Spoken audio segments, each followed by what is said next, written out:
ہو ہی نہیں سکے گی۔ ان سے پوچھو کیا تم نے اللہ سے اقرار لے رکھا ہے کہ اللہ اپنے اقرار کے خلاف نہیں کرے گا، یا تم اللہ کے بارے میں ایسی باتیں کہتے ہو جن کا تمہیں مطلق علم نہیں؟ ہاں کیوں نہیں، جو برے کام کرے اور اس کے گناہ ہر طرف سے اس کو گھیر لیں تو ایسے لوگ دوزخ میں جانے والے ہیں اور وہ ہمیشہ اس میں جلتے رہیں گے، اور جو ایمان لائیں اور نیک کام کریں وہ جنت کے مالک ہوں گے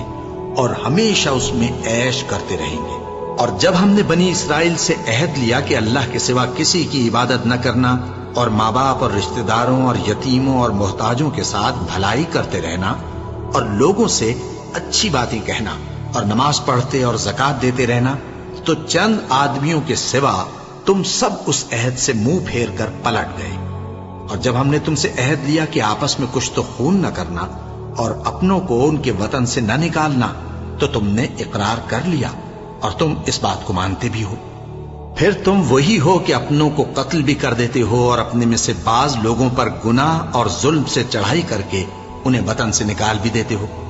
اور اگر وہ تمہارے پاس قید ہو کر آئیں تو بدلہ دے کر ان کو چھڑا بھی لیتے ہو،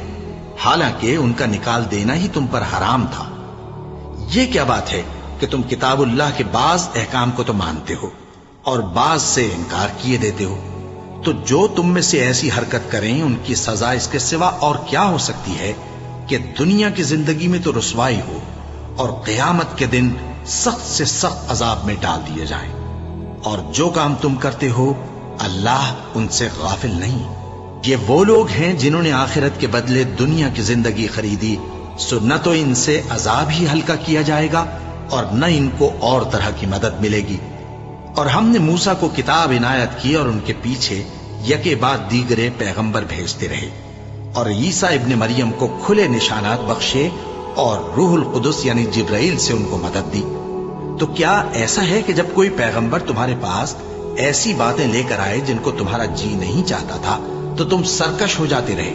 اور ایک گروہ انبیاء کو تو جھٹلاتے رہے اور ایک گروہ کو قتل کرتے رہے، اور کہتے ہیں ہمارے دلوں پر پردے ہیں؟ نہیں، بلکہ اللہ نے ان کے کفر کے سبب ان پر لعنت کر رکھی ہے،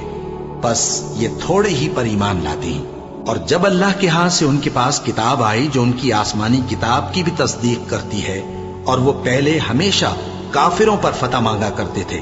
پھر جس چیز کو وہ خوب پہچانتے تھے جب ان کے پاس آ پہنچی تو اس سے منکر ہو گئے، بس کافروں پر اللہ کی لعنت۔ جس چیز کے بدلے انہوں نے اپنے تئیں بیچ ڈالا وہ بہت بری ہے، یعنی اس جلن سے کہ اللہ اپنے بندوں